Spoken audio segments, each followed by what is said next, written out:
Today I'm here in Southwoods, Binyan, Laguna, and gusto ko lang i-share sa inyo yung coffee shops na na-discover ko today.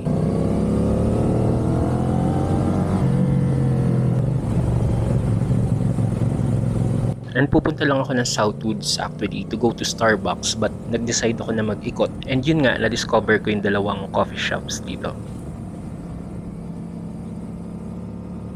Yung unang coffee shop is Roots Cafe. Katabi siya ng San Agustin and ng Santo Niño, Cebu Parish.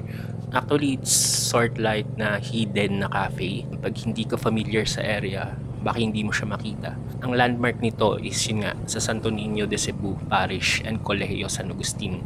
So medyo papasok ka ng Colegio San Agustin para makita mo itong cafe na to. So I'm not really good in explaining kung gaano kasarap yung mga drinks or food nila. But for this one, enjoy na lang muna yung vibes ng cafe. Meron silang mga saksakan if you want to work here. So enjoy the music and the vibes ng cafe na to.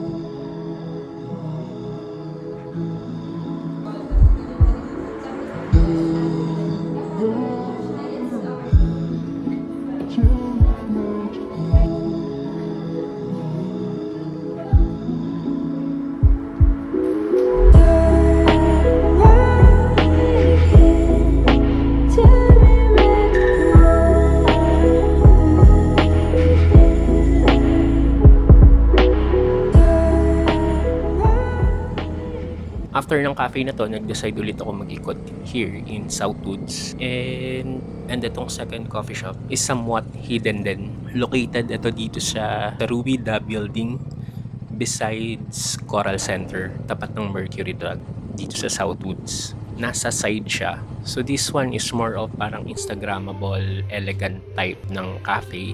Actually, baking custom cake shop to. And they have a cafe too.